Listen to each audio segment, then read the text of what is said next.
এই মুভিটি একটি সত্য ঘটনা অবলম্বনে নির্মিত হয়েছে। কেরালার ওয়েনাদ অঞ্চলের মোথাঙ্গা বনের আদিবাসী মানুষ এবং কর্তৃপক্ষের মধ্যে যে যুদ্ধ হয়েছিল তাই এই ছবির মূল গল্প। যদি গল্পের কথা বলেন তবে সরকার এই আদিবাসী সম্প্রদায়ের কাছে তাদের থাকার জন্য বাসস্থান তৈরির প্রতিশ্রুতি দিয়েছিল, কিন্তু সেই প্রতিশ্রুতি শুধু প্রতিশ্রুতি রয়ে গেছে, তা এখনো পূরণ হয়নি। তাই সেখানকার মানুষ বর্তমান সরকারের বিরুদ্ধে আন্দোলন করছে। সেই আন্দোলন থামাতে গল্পের নায়ক সেখানে যান, যার নাম ভার্গিস। প্রাথমিকভাবে ভার্গিসের সেই মানুষদের প্রতি কোনো ভালো ধারণা ছিল না, কিন্তু কিছুদিনের মধ্যে তিনি বুঝতে পারেন যে বর্তমান শাসন গোষ্ঠী এবং যারা ক্ষমতা ধরে রেখেছে তারা আইন মেনে চলার ভান করে এই মানুষদের দমন করতে চাইছে। এমন পরিস্থিতিতে ভার্গিস কি সেই মানুষদের সাথে থেকে তাদের জন্য লড়াই করেছিলেন, নাকি তিনি কর্তৃপক্ষের সাথে থেকে তাদের নিয়ন্ত্রণে একজন পুলিশ অফিসার হিসাবে সেই মানুষদের বিরুদ্ধে ছিলেন? এটাই এই ছবির বাকি গল্প। এই মুভির পুরো গল্প জানতে আমাদের চ্যানেলটি সাবস্ক্রাইব করে এই ভিডিওটি না টেনে দেখুন। গল্পটা হচ্ছে 2003 সালে 11 নভেম্বর। ভার্গিসকে 4 থেকে 5 জন পুলিশ অফিসার খুঁজছে। সে একটা টাটা হাইসে লুকিয়ে কারো চোখ এড়িয়ে চলেছেন, কিন্তু এক পর্যায়ে পুলিশ অফিসাররা সে কোথায় আছে বলে সেই টাটা হাইসের পিছু নেয়। সেই গাড়িতে এসে দেখে ভার্গিস সেখানে নেই। সে একটি বনের মধ্যে ঢুকে অন্য কোথাও দ্রুত পালিয়ে যাচ্ছে। তাদের ভয়ে কি হয়েছে কিছুই বোঝা যাচ্ছে না।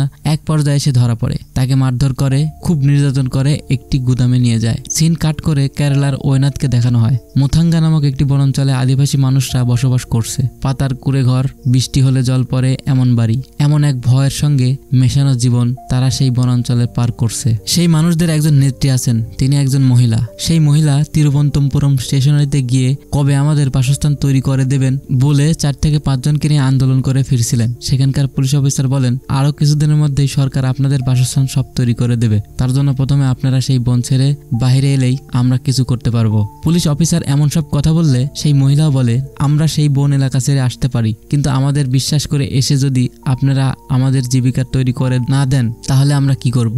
আপনারা প্রথমে আমাদের জীবিকা তৈরি করে দিন, তারপর আমরা সেই বন ছেড়ে আসবো। আপনারা যদি তা না করেন তাহলে আমাদের আন্দোলন শেষ পর্যন্ত চলতেই থাকবে।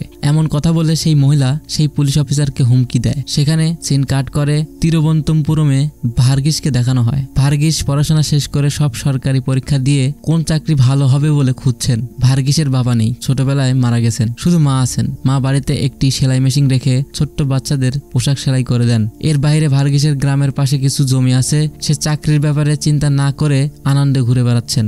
এখনো সে একটি পরীক্ষা দিয়ে ফিরছেন, তাতে ও পাশ করে যাবে এমন একটি বিশ্বাস আছে, কিন্তু সে পিসি কনস্টেবল বা এই জাতীয় কাজ না করে একজন সেক্রেটারি হিসাবে ঢুকে আরামদায়ক চাকরি করতে চায় বলে মনে মনে ভেবে রেখেছেন। কেন তুই কাজে যাবি না? যে কাজ আছে তাও ছেড়ে দিচ্ছিস, তোর মনে কি আছে? এই বলে তার মা প্রতিদিন ভার্গিসের সাথে ঝগড়া করে। সেসব কানে না নিয়ে সে সাইকেল নিয়ে দ্রুত একটি বোটকে অনুসরণ করে। সেই বোটের মধ্যে একটি মেয়ে আছে, তিনি এই ছবির নায়িকা, যার নাম ন্যান্সি। তারা ছোটবেলা থেকেই প্রেম করছে। ন্যান্সি একটি বড় পরিবারের মেয়ে।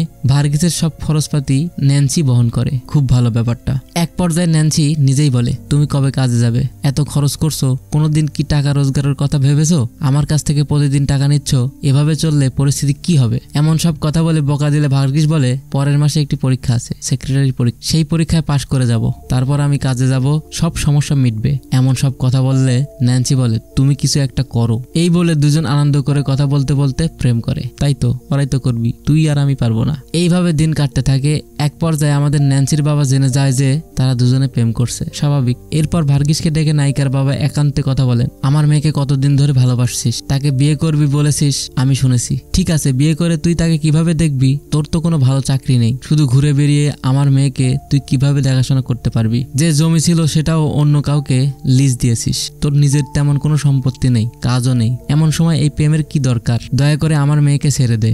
এমন সব কথা বলে পরোক্ষভাবে কটাক্ষ করে। তার বাবার সাথে দেখা করতে ভার্গিস একা যায়নি, তার চাচাকে সাথে নিয়ে গেছে, তার নাম বেনি। বেনিও ন্যান্সির বাবার সাথে অনেক কথা বলার চেষ্টা করেন, কিন্তু তিনি বলেন, আমার মেয়েকে আপনাদের দেওয়ার মতো নয় বলে কঠোরভাবে বলে দেন। আমাদের নায়ক মন খারাপ করে বাড়ি ফিরলে মাও একই কথা বলে, কাজ না থাকলে কে তোকে মেয়ে দেবে? তিনি যে ডেকে কথা বলেছেন এটাই অনেক বড় ব্যাপার। তোর মনে কি আছে আমারও বোঝা দায়। এরপরে অন্তত সেই মেয়েকে বিয়ে করার জন্য হলেও তোকে কাজে যেতেই হবে। এমন কথা বলে তার মা বাড়িতে আসেন। তখনই দেখে বাড়ির প্রবেশপথে একটি চিঠি আসে। সেই চিঠি খুলে দেখে আমাদের নায়কের কাছে সরকারি চিঠি এসেছে, সে পুলিশের চাকরি পেয়ে গেছে। সেটা শুনে তার মা ও চাচা খুশি হন, কিন্তু তার এই কাজ মোটেও পছন্দ না। আমাদের নায়ক শুধু উঁচু পদের চাকরি যেতে চায়। এই পিসি কনস্টেবল এই জাতীয় কাজ তার পছন্দ না, এগুলো কোনো কাজই নয়। এই কাজে আমার যেতে ভালো লাগছে না বলে আমাদের নায়ক তার মায়ের সামনে বললে তার মা রেগে ভিতরে চলে যান। পাশে থাকা চাচা বেনি তিনি বলেন, তোর যদি একটু আত্মসম্মান থাকে তাহলে এই কাজটি বেছে নিয়ে কিছুদিন কাজ কর,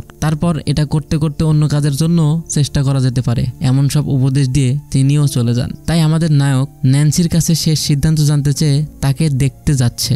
ন্যান্সি যাওয়ার সাথে সাথেই ভার্গিসের সাথে কোনো কথা বলে না। আমার বাবার সাথে তুমি কথা বলেছো, এমন সব কথা বললে যে সেও খুব রেগে যায়। এরপর আমি কিছুই করতে পারবো না, কারণ আমার বাবা পর্যন্ত যখন বিষয়টি জেনে গেছেন তখন তিনি চুপ করে থাকবেন না, তোমাকে কোনো না কোনো কাজে যেতেই হবে। এই সমস্ত কথা আমাদের নায়িকা ন্যান্সি বলে। ভার্গিস বলে, আমার পুলিশের চাকরি হয়েছে, আমি কি তাতে যেতে পারি? এই কথা ন্যান্সির কাছে জিজ্ঞাসা করলে দয়া করে সেই কাজেই চলে যাও। ন্যান্সি বলে, ততদিন আমি বাড়িতে কিছু বলে ম্যানেজ করব, তুমি এই কাজ করতে করতে অন্য কাজের জন্য চেষ্টা করতে পারো। এই উপদেশ দেন ন্যান্সি। এরপর ভার্গিস কোনো উপায় না দেখে অপছন্দের কাজে যোগ দেন। যোগ দেওয়ার 10 দিনের মধ্যেই ভার্গিসের একজন নতুন বন্ধু হয়, তার নাম বাশার। সে একজন কনস্টেবল। নতুন আসা পুলিশ অফিসারদের সবাইকে সে উৎসাহ দিয়ে খুব সুন্দরভাবে কথা বলতে থাকে। শুধু তাই নয়, বাশার ভার্গিসের সাথে খুব ঘনিষ্ঠ হয়ে যায়, দুজন বন্ধু হয়ে যায়। ভার্গিস কাজ শেষ করার পরেও প্রতিদিন পড়াশোনা করতে থাকে। কেন পড়াশোনা করে বলে বাশার জিজ্ঞাসা করে। আসলে আমার এই কাজ মোটেও পছন্দ হয় না, এখান থেকে যে কোনো উপায়ে অন্য কোনো চাকরিতে যেতে হবে, সেই জন্য এতে যোগ দিয়েছি এবং যেটুকু সময় পাচ্ছি সবই পড়াশোনা করছি। আগামী মাসে আমার একটি পরীক্ষা আছে, সেক্রেটারি পরীক্ষা। যদি সেই পরীক্ষাটি পাশ করতে পারি তাহলে আমি সেই চাকরিটা পেয়ে যাব। সে বলে, ঠিক আছে, তুমি তোমার পড়াশোনায় মনোযোগ দিয়ে পড়ো, নিশ্চিতভাবে এই চাকরি থেকে তুমি ওই চাকরিতে চলে যেতে পারবে। এই বলে উপদেশ দিয়ে সে আশ্রম থেকে চলে যায়। এরপর ওয়েনারদের আদিবাসী মানুষদের দেখানো হয় নাগরিকত্ব পাওয়ার জন্য কতদিন ধরে আমরা আন্দোলন করে আসছি, আজ 20তম দিন, আজ পর্যন্ত আমাদের কোনো পদক্ষেপ নেননি। এই বলে তারা গ্রামের মধ্যে আন্দোলন শুরু করে। সেই আন্দোলন বন্ধ করার জন্য ওয়েনাদে কিছু পুলিশ অফিসার যায়, ভার্গিসও যায়। আন্দোলনকারীদের আটকে নিয়ে আসছে। একটা সময় পর ভার্গিস একজন ব্যক্তিকে রাগ করে মারাত্মকভাবে মারে। তখন তাদের সাথে থাকা একজন পুলিশ অফিসার তাকে টেনে নিয়ে এসে বলে, তুমি ওকে এমন ভাবে মারছো কেন? ও তো তোমার বাবার বয়সী হবে, তোমার কি একটু মায়া দয়া নেই? এই বলে সেই পুলিশ অফিসার তাকে প্রশ্ন করতে থাকে, ওর কিছু হলে আমাকে জবাব দিতে হবে, এখানে রাগ দেখানোর চলবে না। এই বলে ভার্গিসকে খুব বকাঝকা দিতে থাকে এবং চলে যায়। তারপর বাসার এসে ভার্গিসকে বলে, এসব করা উচিত নয়, তুমি আজই কাজ শিখতে শুরু করেছো, তাই আমি যা বলি শুধু সেটাই করো, আমার সাথে থাকো। এই বলে বাসার তাকে তার সাথে রেখে দেয়। এর পরের দিন ওই টিমের কাছে একটি ফ্যাক্স আসে। সেটা কি, ওয়েনাদে আদিবাসী মানুষেরা বসবাসের অধিকার চেয়ে আন্দোলন করে আসছে, সেই আন্দোলন চলতেই থাকছে। এই আন্দোলন বন্ধ করার জন্য এবং আত্মরক্ষার জন্য কিছু পুলিশ অফিসারকে জঙ্গলে গিয়ে সেই মানুষদের রক্ষা করার জন্য একটি টিম তৈরি করে পাঠানো হয়। সেই টিমে ভার্গিসও আছে। সে টিমে আছে জেনে বাসারের কাছে গিয়ে বলে, আমার ওখানে যেতে ভালো লাগছে না, তাছাড়া আগামী মাসে আমার পরীক্ষা আছে, আমাকে এখানে রাখলে আমি পড়াশোনা করে সেই পরীক্ষাটা পাশ করে নেব, তাই সেই লিস্ট থেকে আমার নামটা বাদ দিয়ে দিন।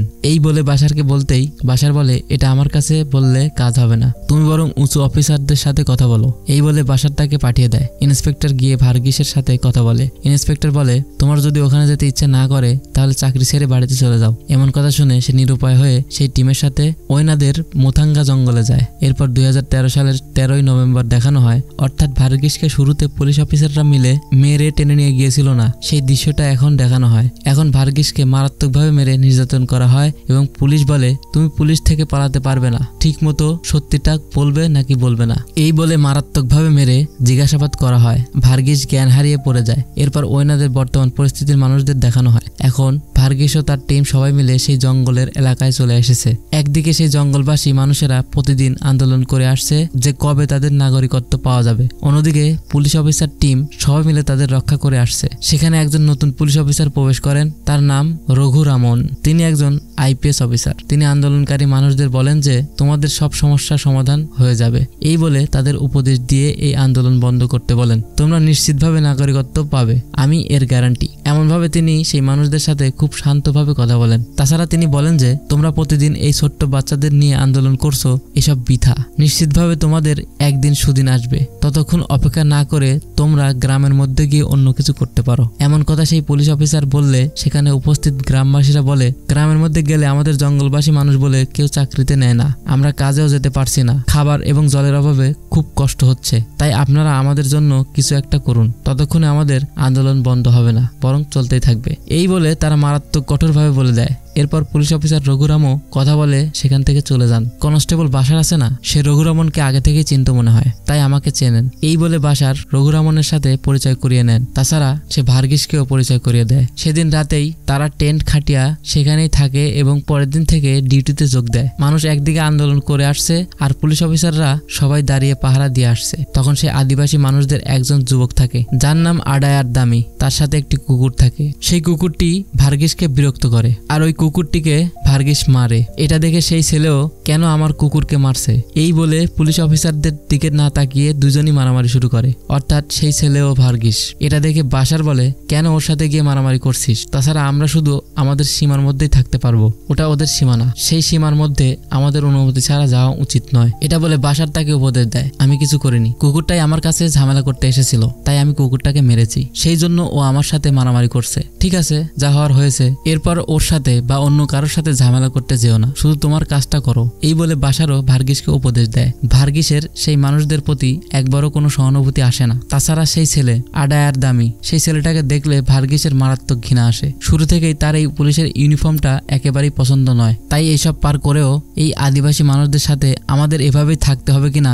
এই বলে প্রতিদিন মারাত্মক চাপ নিজের উপর চাপিয়ে দেয়। এইসব মেনে চলতে থাকে, একে যে কোনো উপায়ে প্রতিশোধ নিতেই হবে এই ভেবে ভার্গিসও চলতে থাকে। এরপর আবার 2013 সালের 13 নভেম্বর দেখানো হয়, অর্থাৎ ভার্গিসকে মেরে টেনে নিয়ে এসেছিল না, সেই দিনটাকেই দেখানো হয়। ভার্গিসের জ্ঞান ফিরে আসার পর সেখানকার পুলিশ অফিসার বলে, তুমি সেই আদিবাসী ছেলেটাকে গুলি করেছো, আমাদের কাছে উচ্চ প্রমাণ আছে, তাছাড়া তোমার বুলেটটা ওর বুক এফোর করেছে। আন্দোলনের জায়গায় থাকা অবস্থায় সবার পায়ে গুলি করা উচিত, কিন্তু তুমি সেই ছেলেটার বুকে গুলি করেছো, এটা থেকে তুমি পালাতে পারবে না এই বলে ভয় দেখায়। তখন সে বলে, আপনারা এটা আদালতে নিয়ে গেলেও আদালতে এই মামলা টিকবে না এই বলে তাদের একটা টুইস্ট দেয়। এটা শুনে পুলিশ অফিসার মারাত্মক অবাক হয়ে যায়। এরপর আন্দোলনে থাকা আদিবাসী মানুষদের দেখানো হয় সরাসরি কালেক্টরের সাথে গিয়ে দেখা করে। সেই মহিলা নেত্রী জিজ্ঞাসা করে যে কবে আপনারা আমাদের নাগরিকত্ব দেবেন। তাছাড়া আরো অনেকেই গিয়ে তাদের সব দুঃখ কষ্ট বলে আসে। সেটা শুনে সেই পুলিশ অফিসার, রাজনীতিবিদ এবং জেলা প্রশাসক এরা সবাই শুনে বলে, আমরা নিশ্চিতভাবে তোমাদের জীবন জীবিকা গড়ে দেব, তবে তার আগে তোমাদের এই জঙ্গল ছেড়ে বেরিয়ে যেতে হবে। তোমরা আসা পর্যন্ত আমরা তোমাদের জন্য কিছুই করব না এই বলে তারা কঠোরভাবে বলে দেয়। না, আমরা চলে এলে আপনারা কি করবেন সেটা আমি জানি, আমরা আপনাদের কাছে ভিক্ষা চাইছি না। প্রথম থেকে শাসকরা আমাদের নাগরিকত্ব দিতে হবে বলে একটা প্রতিশ্রুতি দিয়ে গেছেন, কিন্তু সেটা দিতে আপনারা এখনো কেন দ্বিধা করছেন, যেটা আমরা কিছুই বুঝতে পারছি না। আপনারা আমাদের সেই জীবন ধারণের অধিকার গ্রামে করে দিন, বিক্ষোভ চলবে যতক্ষণ না পর্যন্ত ভেতরের আন্দোলন শেষ হচ্ছে, তোমরা যা পারো করো এই বলে মহিলা নেত্রী এবং গ্রামের সমস্ত লোক আবার জঙ্গলে ফিরে যায়। পুলিশ অফিসার ও রাজনীতিবিদ একপাশে বসে পরিকল্পনা করছিল যে কিভাবে তাদের ওখান থেকে ফিরিয়ে আনা যায়। সেই রাতে আদিবাসী লোকেরা একটি উৎসব পালন করছিল, কিন্তু সেই পুলিশ অফিসার রঘুরাম উপজাতীয়দের পানীয় জলের সাথে উচ্ছিষ্ট খাবার এবং নোংরা জল মিশিয়ে দেয়। অপ্রত্যাশিতভাবে ভার্গিস এটা দেখে ফেলে। সে বিষয়টি বাশারকে জানায়। এটা উপেক্ষা করে যা হয় হোক, বাশার ভার্গিসকে উপদেশ দিতে থাকে, কিন্তু উপজাতীয় লোকেরা তা জানতে পারে। তারা জানতে পারে যে পুলিশ এমন জঘন্য কাজ করেছে। তারা রঘুরামকে ঘিরে ধরে জিজ্ঞাসা করে, আমাদের কি কুকুর মনে হয়? আমাদের পানীয় জলে এমন নোংরা খাবার মিশিয়ে দিয়েছো? রঘুরাম উত্তর দেয়, তোমরা আমাদের কুকুরই, তোমাদের রক্ষা করা কি আমাদের কাজ? কালকের মধ্যে এই সব কুড়ে ঘর ফেলে গ্রামে চলে যাও, না হলে কাল থেকে আমাদের পদক্ষেপ ভিন্ন হবে এই বলে রঘুরাম গ্রামবাসীদের ভয় দেখায়। সিন কাট হয়। পরের দিন সামরিক বাহিনীর লোকেরা জঙ্গলে আসে। আদিবাসীরা কিছুই বুঝতে পারে না। অন্যদিকে ভার্গিসও ভাবে যে কেন এত সামরিক লোক এখানে আসবে। এদিকে রঘুরাম অন্য একটি পরিকল্পনা করছিল, যে কোনো মূল্যে তাদের তাড়িয়ে দিতে হবে। তাই সে কি করে, সে বাশার এবং ভার্গিসের সাথে থাকা দুজন সামরিক অফিসারকে মাদক ও বিস্ফোরক পাচারের অভিযোগ দেয়। খবর আসে যে তারা 4 জন মাদক ও বিস্ফোরক পাচার করেছে, তাই তাদের 4 জনকে আলাদা করে পাঠানো হয়। কিছু দূর জঙ্গলের উপরের অংশে যাওয়ার পর বাশারও একজন সামরিক অফিসার আলাদা হয়ে যায়। অন্যদিকে ভার্গিস ও অন্য একজন সামরিক অফিসার আলাদা হয়ে যায়। এখন ভার্গিসের হাতে 4-5 জন ধরা পড়ে, কিন্তু তারা বিস্ফোরক বা মাদক পাচার করছিল না, তারা কেবল শস্য সঞ্চয় করছিল। খবরটি ছিল মিথ্যা, তাদের কাছে কেবল শস্য ছিল। ভার্গিস ওয়াকিটকির মাধ্যমে রঘুরামকে জানায়। সেই পুলিশ অফিসার বলে যে সে জঙ্গল থেকে ক্যাম্পে এসেছে। ভার্গিস ও সামরিক অফিসার ফিরে এসেছে,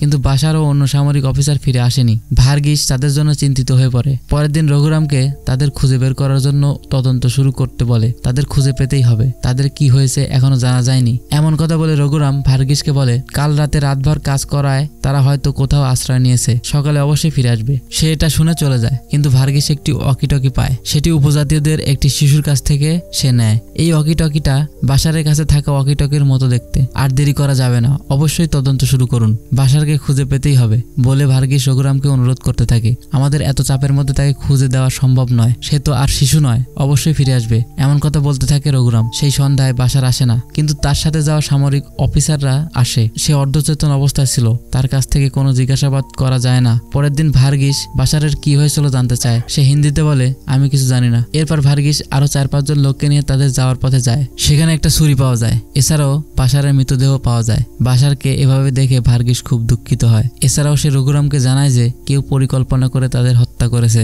রঘুরাম বলে এরকম কিছু হবে না, এই উপজাতীয় লোকেরাই তাকে হত্যা করেছে বলে রঘুরাম উপজাতিদের ওপর দোষ চাপায়। এটা শুনে ভার্গিসের প্রথমে উপজাতিদের ওপর রাগ ছিল, কিন্তু এই ঘটনা শুনে, অর্থাৎ তার মতো বন্ধু বাশারকে উপজাতীয়রা হত্যা করেছে শুনে সে খুব রেগে যায়। এরপর ভার্গিসের হাতে থাকা ছুরিটি নিয়ে সেই হিন্দিভাষী সামরিক লোকটির কাছে গিয়ে জিজ্ঞাসা করে উপজাতীয়রা কি বাশারকে হত্যা করেছে, তার কি হয়েছিল। ভার্গিসের সাথে সেই সামরিক লোকটি মারামারি করতে আসে। তখনই ভার্গিস বুঝতে পারে যে এটা তাদের পরিকল্পনা ছিল, অর্থাৎ আমাদের 4 জনকে মাদক পাচারকারী আদিবাসী হিসাবে ফাঁসিয়ে সেই সামরিক অফিসারকে দিয়ে বাশারকে হত্যা করিয়ে দিয়েছে। আর দোষ আদিবাসীদের উপর চাপিয়ে দিয়েছে, যাতে একজন পুলিশ অফিসারকে হত্যা করা হয়েছে বলে তাদের বিরুদ্ধে পদক্ষেপ নিয়ে এই জায়গা থেকে তাদের তাড়িয়ে দেওয়া যায়। এটাই ছিল তাদের পরিকল্পনা। আর এটা বুঝে ভার্গিস সরাসরি রঘুরামকে বলে যে এটাই ঘটেছিল। তখনই সে জানতে পারে যে এই পরিকল্পনা রঘুরামেরই ছিল।